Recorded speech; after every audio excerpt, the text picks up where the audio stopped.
morning. It's July 25th from the Rose Garden, and I just about said January and then Scott said, it kind of feels like January. It feels like it's about maybe 10 degrees and overcast, and it's probably good for the roses to have a little bit of cool time, especially the ones that I transplanted last week who seem to be struggling a little bit. I can feel like it might start to rain. We had thunder showers here this week, and some of the roses really took a beating and had to do quite a lot of deadheading yesterday. So let me take you around and show you what we're working with today. Here we have Iceberg. Iceberg finished its full flush of blooms a few weeks ago, but is putting on a lot of nice new growth. And the interesting thing about Iceberg is that her new growth is not really red like some of the other ones, but you can really see that she's putting on quite a lot of, maybe not height, but definitely some density there. And here's Dylan. Dylan is on her second flush of blooms and just really looking amazing. So pretty with her ballerina pink blooms. And she's going to be giving us a lot of blossoms, even just off this one stem. You know, I'm seeing at least 15 buds, so super exciting. I did cut back all the Artemisia because it was just fungal and I didn't like it, so that's what I did this week. And Gemini is looking amazing. And so Gemini's blooms, they don't have a lot of petals, but they have just these really interesting ombre petals, which is really, really nice. And she's doing well. I'm so pleased that she's been able to, you know, come. So that was, I guess, mid-July, she finally bloomed. So that was great. And Golden Opportunity here is looking stunning. Golden Opportunity was one that was kind of a sleeper for me. I did not think she was going to be so incredible, but she's so fragrant and she's really pretty. And look at these older blooms that they did survive the rain, and they also have developed this beautiful pink, almost fuchsia edging, which I love. And that bloom is still sturdy. And so it looks like I've been training her up the pergola, and we're going to be getting a lot more blooms coming with all these buds at the top here. So Harlow Carr appears to have fully regained her strength, and we're even seeing some buds forming here, but she's definitely got her bushiness back. I did spritz her with a bit of sulfur, so I think that's what that white is rather than powdery mildew. So, and Royal City is amazing, so beautiful. Look at Royal City here. And she survived quite a heavy rain too, so but she's going to be putting on a lot of blooms with all these buds and fresh new growth up around here. And here's Laguna. Laguna I deadheaded this week, and I think she's a bit wet. I think the problem is that there is a grass sprinkler out here, which should be moved over to where the grass is, but this is just a holdover from before this bed was built. And I think she's getting too wet, and I think that may be inhibiting her growth a little bit. And here's our new Eden Climber White, and you know, I think this is what I was expecting, you know, some wilted leaves. I did mist her, and I've checked her water. Her water is really good. And, but we're just getting a few crispy leaves. I think it's hard for a plant this big to survive a transplant. So she's just kind of probably regaining her strength. And here's Beverly Ann. And Beverly Ann has not had another bloom after that first one for us, but she's putting on a lot of new growth at the top here, and she's looking healthy at least. I'm happy for that. Crown Princess Margareta, even since yesterday, look at this. This is such a beautiful Austin, and look at these beautiful blooms. She's so stunning, and she's got a bunch of blooms down here too coming. So she's looking amazing. I'm really happy with the height she's put on. Rosanna. So yesterday I took Rosanna's long canes off and kind of tried to rejig them in a way that made more sense to me, but I'm not sure that did much. But anyways, Rosanna is looking excellent. And Eustacia Vi, Eustacia Vi number 2, of course, is our thriving girl. And even for an Austin, she survived some pretty good rain, although I did deadhead a bunch of these yesterday. And she's got some really nice, beautiful new growth on her. Let's just show you this. Look at that. She's just got that beautiful apricot center. Maybe I should put some type of a thing to hold her up. But there's our poor Eustacia Vi number 1 who got transplanted, but she's putting some new growth on. So maybe I'll stake this branch up just to support it a little bit, but looking really nice. Ebb Tide is just taking a break in between flushes. I did finish deadheading Ebb Tide yesterday, but we're gonna see some new stuff coming. We've got some little bits of new growth, I think, coming here and there. So looking forward to seeing Ebb Tide in full bloom again. And here's Eden Climber White that was originally on the other side of the pergola, and she has taken to this spot extremely well. There's been no wilting or fading, and she just went right into putting new growth on. So I'm really pleased with that. And this week, Sweet Mademoiselle has decided to have a big show for us. And Sweet Mademoiselle, just look at that cupped bloom. Like, I can't even describe to you the pink that this is. It's just such a salmon pink. It's so pretty. Look at these. So great. These canes, I had defoliated them because they had a lot of powdery mildew from when Zephyrine was nearby. And this is all just sulfur powder that I had put on there.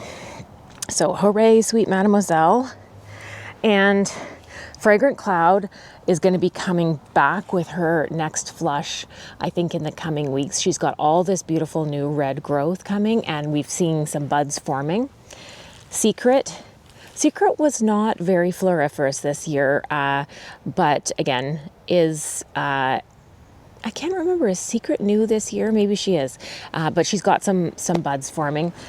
And the sad girl of the garden is Sterling Silver. I've had to almost completely defoliate her because of the powdery mildew. The leaves that are left have sulfur.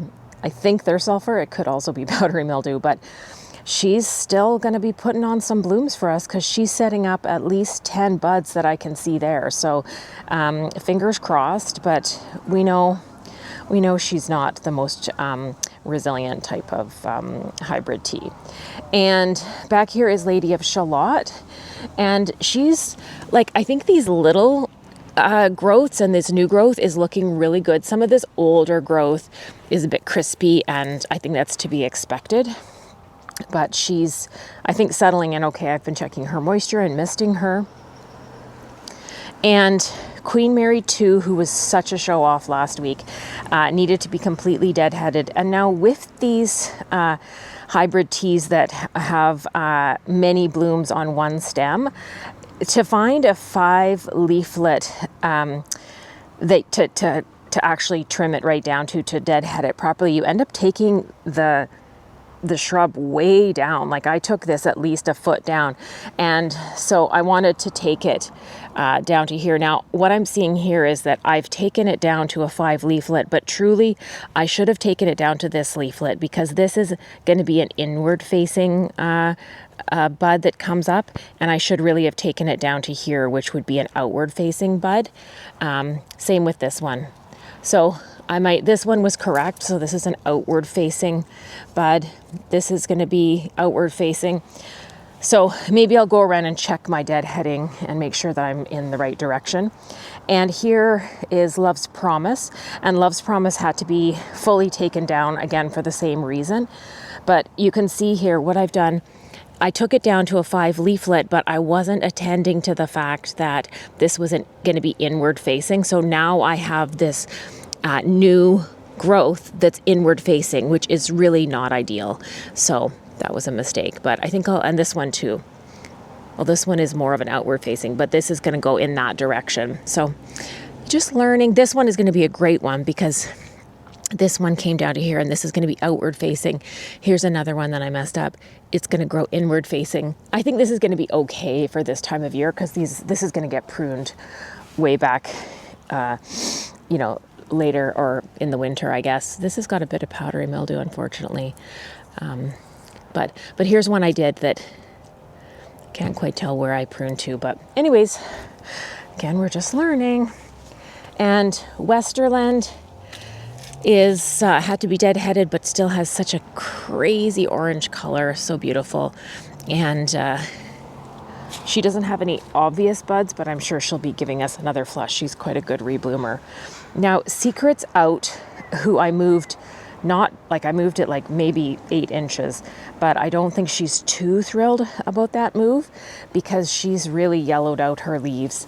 And although maybe this new growth is surviving, I don't know. I think she'll survive, but she may not give us a lot more blooms this season. It's hard to know. Claire Austin did really well with this second move. Is it the second or the third move for poor Claire? She's doing pretty good. And here we have Strike It Rich, who I did have to trim back a little bit. But again, I'm going to really pay attention to those outward facing buds. William PJ is just gathering his strength to do another flush of blooms and is looking really good. Olivia Rose Austin really did well with the move, and I'm really happy with how Olivia is looking. And Pope John Paul, this branch got destroyed in the rain shower, but is going to be setting up a huge display of blooms soon. And Marilyn Monroe, such a trooper, and these blooms will survive anything. She is so tough. And Golden Celebration is doing great after all that ups and downs with the soil and the fabric, the landscape fabric. She's fully recovered and is looking amazing. So pretty.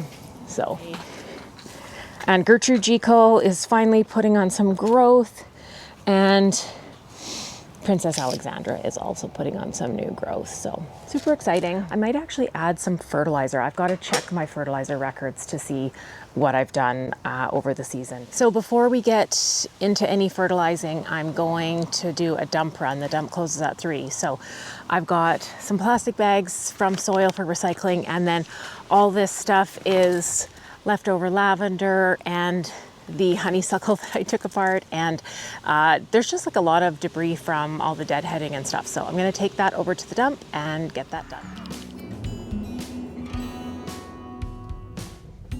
Oh good, the dump is not too busy. We are looking good here.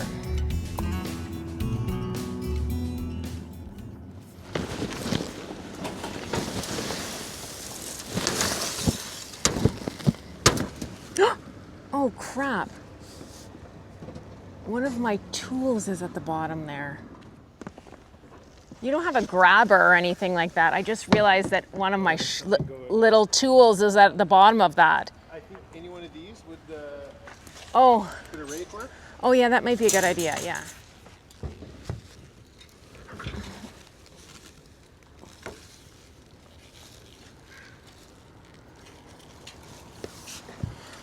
Strong enough? Yeah. Oh yeah, good one. Oh crap!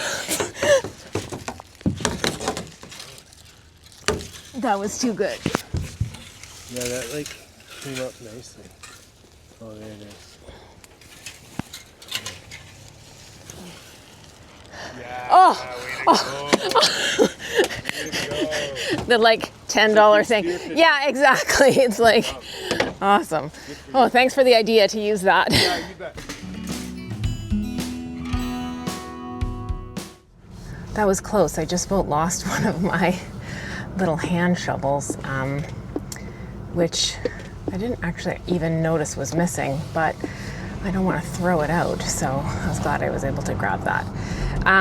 All right, so we're heading home, and I'm just going to figure out when I did all the fertilization, see if there's anything else that do. I did order a whole bunch more fish fertilizer from Dirt and Grow, and I expect that will arrive sometime next week, so I can't do any more fish fertilizer but I might be able to do some Rage Plus, which is the kelp-based fertilizer. I might be able to put that on some of the ones I planted last week just to kind of support their root growth. So anyways, heading home. I'm back here and I've gone through my YouTube videos. Thank goodness I've been making them, because otherwise I would not have written down when I was fertilizing things. So I did fertilizer on, I did Granular Rose Feed to the second year roses May 3rd. And fish fertilizer to the first years on May 3rd. Then 4 weeks later, May 31st, I gave Granular Rose Feed again to the second years. And then I gave the fish fertilizer to the first years June 20th. So 3 weeks after, I did half strength fish fertilizer to everybody. And then June 28th, I gave Granular Rose Feed to almost everybody except for Gemini, Sweet Mademoiselle, and Secret. And then July 12th, 2 weeks ago, I gave full strength fish fertilizer to all. So I think I am due to give a granular fertilizer. I think Jason from Fraser Valley Rose Farm says that in our region, we typically should stop fertilizing in August, and August is coming up here. So I do think that I'm due to give a granular fertilizer to everybody. And I think I will, except for my newly transplanted ones, I think I will give everybody granular this time around. I have enough to do one more fertilization of everybody. I think now is a good time because everybody's been like pretty extensively deadheaded and is putting on a lot of new growth. And I think if everybody has one more big flush in August, then everybody will be able to kind of slow down their growing in time for the first frost, which will be probably November. So anyways, just again, I'm going to be using this Dirt and Grow Evolve organic rose fertilizer, which is 210-2, and it is made with organic ingredients, and it has an addition of calcium and other micronutrients. And so it says that we should use 1/4 cup of product at the base of newly seeded plants, or for mature, oh no, so this is, okay, no, it says for mature trees or shrubs, 2 cups. Ew. I think I only used 1/4 last time. I don't know if I have enough to do 2 cups of product. So I'm going to try to, I think that I can probably use about 1/2 cup for each plant, because I think I've got 3 of these left, and we've got 30 plants, give or take. So I'm going to use this. And then the other thing that I was going to put on the newly transplanted ones that we got from Anita is I'm going to put this Rage Plus plant fertilizer, which is just a 006. It is a kelp-based product, and it says that it is used to enhance the plant's growth, and it can be like whatever, it says whatever your plant is trying to do, this will help it. So I'm hoping that this is going to help those ones that are a little bit stressed right now, or maybe help them with their roots, help them kind of stabilize themselves. And this is all I've got left. I have ordered more, but I think there'll be enough to put it on those ones that are a bit on the struggle bus. So I'm going to get on that. I also have to clean the Rivian because it's so dirty. And yeah, I totally toughed. The back of the Rivian is just a total mess. So I'm going to get the fertilizer on, clean the Rivian. So it's 6:45 on Saturday, July 25th. And somehow while I was washing the Rivian, I lost my microphone, or maybe it was when I was putting the fertilizer on the roses. But luckily I have a second microphone. So anyways, Rivian's all clean, and I'll just take you around the roses and show you where we ended up. So it's actually Sunday today. I forgot to actually do my sign off yesterday, showing you what I had done in the garden. But it really rained heavily last night, and so you can kind of see what's gone around in the garden. And I'll just give you one more look around. And I realize in my intro I forgot to show you Zephyrine drew in, and so I'll give you a peek at her as well. So these guys all got fertilizer, and you can see the Gemini's blooms are a little bit different, you know, once they've got water in them. They've got, doesn't have a lot of petals, but it's pretty. It doesn't smell super strongly. Looks like Golden Opportunity has lost a fair bit of blooms. And a little makeshift fountain I made. But even from yesterday, look at Crown Princess Margareta.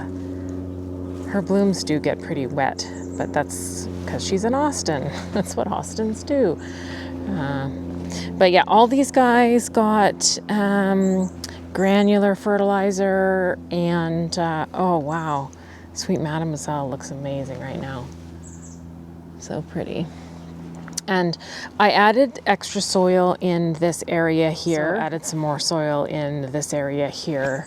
And I decided not to go back and kind of deadhead these with the correct directions of the outward facing petals. I don't think it matters for this year. So, but it's just something to remember when I'm doing the deadheading. So I'll try to remember it for when I deadhead Strike It Rich. I added some more soil also in here around Secrets Out. And yeah, Olivia Rose is just really looking so good. And I tied up that one branch of Pope John Paul that had fallen down in the rain a couple of nights ago, and it was still attached. And here's, this blossom has opened overnight. Really, really nice. Marilyn. And then, of course, Golden Celebration does take quite a beating in the rain, but it's still really pretty. And this is this crazy kind of obelisk thing that I got this upper kind of hexagonal thing from Winners, and then I stuck it on this obelisk that I wasn't using. I was like, no, that kind of looks okay, but I don't know if it's going to stick around. Oh, all my hydrangeas have taken a huge flopperoo.